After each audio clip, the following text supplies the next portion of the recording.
Maseches Kesubos Daf continues the discussion of situations in which an almana is taking part of her late husband's estate and selling it so that she can use it to collect either mizonos or ksuba. And we're going to discuss now how to properly evaluate it. We'll have one mishnah, which will discuss what happens if she misevaluates it.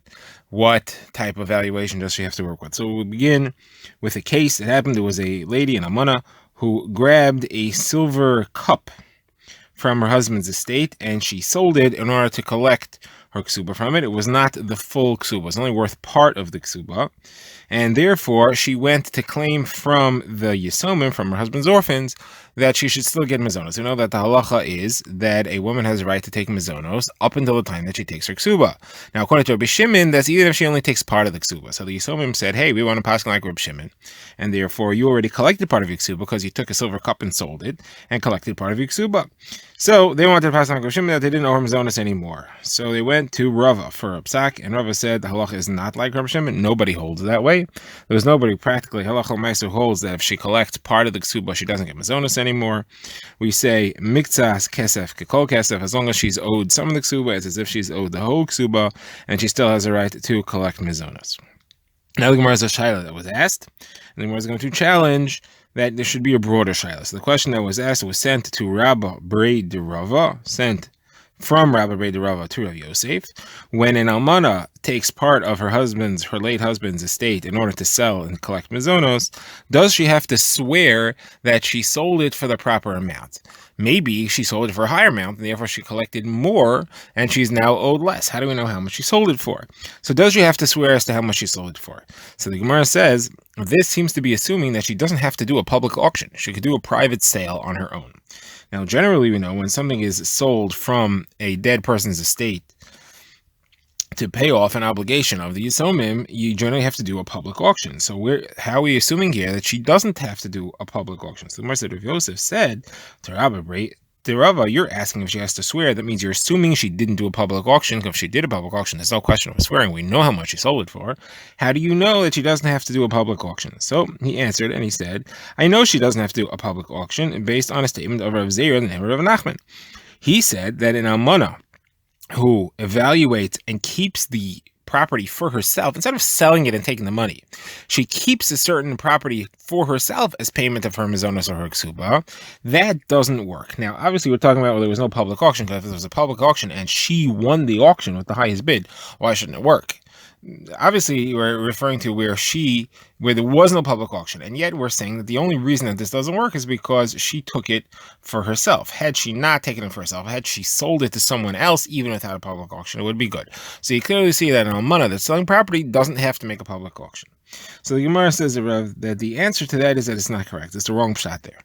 When we say that if she kept it for herself, it doesn't work, that's even if there was a public auction, because you can't keep things for yourself. There's no kinyan. You have to have somebody evaluate it and sell it to you. Now, if the almana wants to sell things, she has a right to do that. She was authorized by Chazal. She has the power given over by the Beis Din to be able to sell her late husband's property in order to collect mizonos or ksuba. And therefore, there's a kinyan that's made because she is makina it to somebody else, to a buyer. But to keep it to herself, to just take it for her own, somebody has to evaluate it and give it to her. Otherwise, it doesn't work, even if she was the highest winning bid in a public auction. Therefore, we could certainly be talking about in that case where there was a public auction, and you have no proof that there is no need for a public auction in the case of almana selling her husband's property. So therefore, we have no proof either way, not to the question of do you need a public auction, and not to the question of do you need a shua. So the Gemara says, halacha l'maisa, Rav Ami.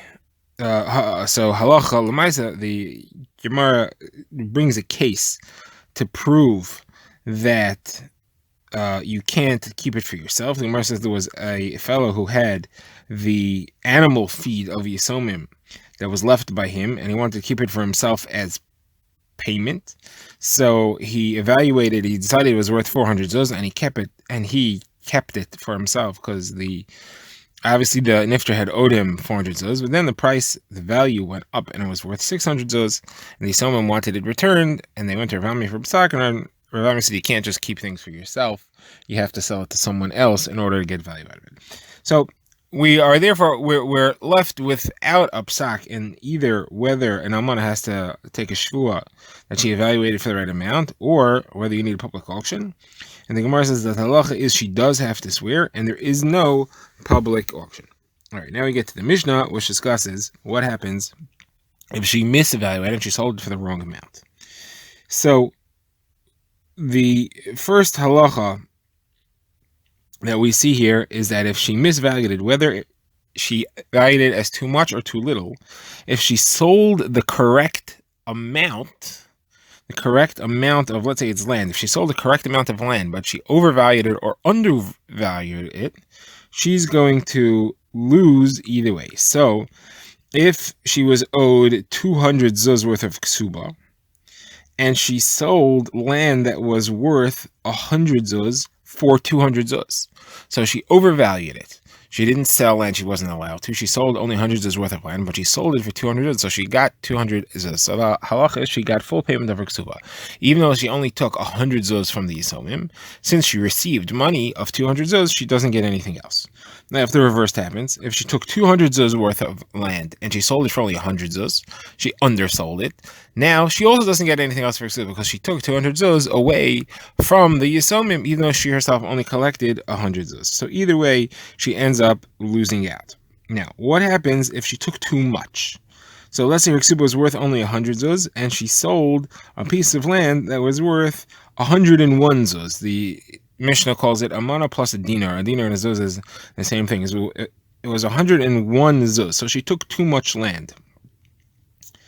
Now, let's say she sold it for 100 zuz, so she sold it for the right amount that she needs. But here, this is different than the previous cases, because over there she didn't take more than she deserves. Here she took more than she deserves. She only got out of it the amount that she deserves, but she took more. So the extra zuz worth that she took, she had no right to sell, and therefore that sale is void.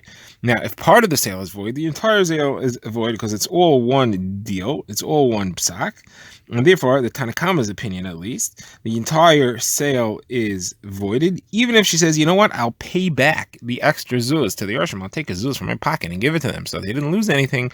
Doesn't matter, because part of the sale was unauthorized, one zuz worth of land was unauthorized, the entire sale is voided. Now, that's Tanakama's opinion. Rav Shimon ben Gamliel says, no, the sale is good. We don't void that sale. There is one situation in which we void the sale, and that's totally different. That's if the Yisomim could claim that we had a fully fledged field or garden, and we didn't want to sell it, and you took it away from us. In what situation could they say they have a fully fledged field or garden? That's if they had a minimum size. If this piece of land that she sold was either itself the minimum size to be a field or a garden, or combined with other land that they own, whether previously owned or that they inherited, but it could be combined with neighboring land to add it to the minimum size, they could say we did not want you to sell it, and they could void the sale. Now, what's the minimum size? So the minimum size of a field is a space to plant 9 kav. It's about 3,750 square amos. The minimum size of a garden is a machlokes. The Tanakama that's here, it's from Shimon ben Gamliel himself says that it's half a kav, and Rabbi Akiva's opinion, it's a quarter of a kav. All right, so there you have the Machlokes Tanakama and Rav Shimon ben Gamliel. If a sale is voided, if you sold too much. Now the Gemara has another similar case of where she sold too much. Here she had a ksuba that was worth 400 zuz. She sold a piece of land for 100, a piece of land for 100, a piece of land for 100, so she collected 300 zuz. Then she sold another piece of land for 101, so that's too much. So there, that last sale is voided, just like we said before. But here the Gemara is saying that the first 3 sales are okay. Since those are separate sales, nobody would say that those are voided. The first 3 that are independent of the last one, those are all right. And just the last one is voided because she sold too much land. All right, now the Gemara begins. The Gemara wants to know why in the first case where she undersold and oversold, but it was not more than what she was allowed to sell, she sold 100 for 200, or 200 for 100, why does she lose both ways? If we said that if she sold 200 for 100, if she sold land worth 200 zuz, for 100 zuz, we say that she lost. That means we're following the evaluation of how much land she took away from the Yisomim. So then when she sold 100 for 200, why can't we say that she gained? She oversold it, so she should be able to keep the extra value that she sold it for. Says the Gemara, we see from here a rule. Whenever a person is an employee of an employer and he makes a deal for him and he earns extra on the deal, who gets to keep that extra? He did a better deal than the employer sent him for, or maybe he got a bargain, or maybe he got extra because he bought in bulk, or he negotiated a better deal, whatever it is. Who gets to keep that extra? The one who sent him, the one who gave him the money to make the deal, it's his because it was built off his money, or the person who negotiated the deal, he's the one who gets the better deal. So what's the halacha? So based on this Mishnah, Rebbe said the sender, the employer, he's the one who gets to keep the extra. So here also, even though the lady negotiated a better deal, she doesn't get to keep the extra money. The extra money goes to the credit of the person whose land it was, and that's the Somim in this case. Now the Gemara goes into this deeper. The Gemara quotes a brisa on the topic. So the Gemara says, if you have somebody who was sent by an employer, so he's an employee, he's sent by an employer to go make a deal, and the guy threw in an extra. He said, oh, you made a good deal with me. He threw in a freebie, he threw in a bonus of some sort. So who gets to keep the bonus? So Rabbi Huda says the shliach, the employee, he gets to keep the bonus. Rabbi Yossi has conflicting versions. In the first brisa, Rabbi Yossi says they split it. The bonus is split between the employer and the employee. And in a different brisa, he says it all goes to the employer. Which is which? The Gemara explains. If it was a sale of a thing with a set price, when the guy threw an extra, he gave him a gift. Thank you for your business. He gave them a gift. Who's the gift for? Who does he feel gratitude to? The employer or the employee? We don't know. Since we can't tell, we split it between the two of them. Now, in a situation, though, where the deal was made, it was a negotiated deal. It was the kind of thing that doesn't have a fixed price. Every time you buy it, you negotiate a deal, like it was a house or something like that. So there, the guy gave a little bit extra than the person was willing to pay. That means that it was a better deal. It was a better deal, so that's part of the deal. The fact that he gave him a better deal or negotiated a lower price that threw in a freebie, that's part of the negotiation. That's not an extra gift that he gave. The negotiation was that it would include a freebie. Therefore, that all belongs to the person who's putting down the money. It all belongs to the employer. None of that goes to the employee. Now, the Gemara says that if Papa paskin this way, the Gemara says he's telling us that this is the right pshat, this is the correct pshat in Rabbi Yossi, and that's actually what the halacha is. Right, now the Gemara has a shaila. What happens if somebody sends a shliach, a messenger, an employee, to go make a purchase for him on a small piece of land, or to go sell a small piece of land, and instead he goes and he sells a large piece of land. He sold more than he was entitled to do, just like in our case, and that's ultimately why we're bringing this in here, because we're going to bring a proof from our case. So the Gemara's case is where he said to him, sell a field that's the size of a lischa. Lischa is half a core. And he went and he sold an entire core. So the question is, how do we view this? We view this that he did the messenger's job. He did the work he was supposed to do. He sold half a core, and then he also sold another half a core. So the first half core that he did correctly, and that sale is certified, it counts, and it can't be voided. And then the second half he was not authorized to do, and that's voided. Or do we say the entire thing was one big deal that he was not authorized to do? He wasn't supposed to sell half the core. He was supposed to sell he wasn't supposed to sell a whole core. He was supposed to sell a half core, and therefore the entire thing is void. Now, Nafkamina will be is if somebody wants to back out, especially the person who sold it. Can he back out of the deal or not? So the Gemara says, let's bring some proof. So the Gemara says, Rav Yaakov min Harpa Code brought a proof in the name of Ravina from a case where a employer sent his employee to go give a piece of meat to the guests that he had. So the employer said, give them one piece of meat. The waiter told the guests, take 2 pieces of meat. And they went and they each took 3 pieces of meat. Then it turned out that the meat was kachim. So no one was allowed to take anything. So it was me'ilah. So the brisa paskins that they all are ma'al. They're all chayiv me'ilah. The employer, the employee, and the guests. Now, what's the reason? So says the Gemara, it must be that we view it As if when he's doing the job that he's told to do, to give one piece of meat, and he gives an extra piece of meat, the first piece of meat that he's giving, he's doing the job that he was meant to do. The second piece of meat, he's doing an extra, and it's two separate things. That way it makes sense that the balabayis, the employer, is ma'al, because when he said to give a piece of meat, that mission was fulfilled, and as the shliach did his job, that's meila on his part. Then when the shliach added a piece of meat, that's meila on his part, and when the guests added another piece of meat, that's meila on their part. If, however, you say that what the shliach said to do was not done, what the mishalech said to do, what the employer said to do was not done, instead the guy went and did a whole different deal, he gave two pieces of meat, so then why should the mishalech be doing meila over here? Well, he didn't take any kachim, his job was not fulfilled at all. Someone says it's not a proof. It could be that the situation here was where when the waiter went and served, he said, here, take one from my boss and take one from me. And there he specifically specified that it was two different things that were being given, and that's why this case the messenger fulfilled the obligation, he fulfilled the job was given to him by his employer, and otherwise if he just gave more, if he sold twice as much as he was supposed to, it would not fulfill the job. All right, now the Gemara says, let's go to our Mishnah. In our Mishnah, we saw that if she sells 101 zuz worth of land, it's voided. Now, what does that mean? She sold 101 zuz worth of land. That means the pashtus is she took a piece of land worth 101 zuz and she sold it for 101 zuz. It means she didn't undervalue the land when she sold it. She just sold too big a piece of land.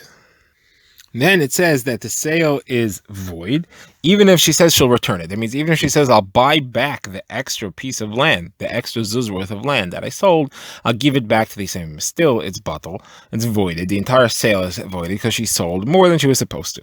So that's a proof that the entire thing is voided. Someone says, no, that's not the pshat. The pshat is that she sold it for the wrong value. She sold a piece of land that was worth 100 in, that was worth 101 zuz, she sold it for only 100 zuz, and therefore she devalued it. Had she valued it correctly, maybe we would have viewed it as two separate sales, one of 100 zuz and one of 1 zuz, and she could have gotten that back. That can't be what it's referring to. It can't be referring to where she sold it for less than it's worth.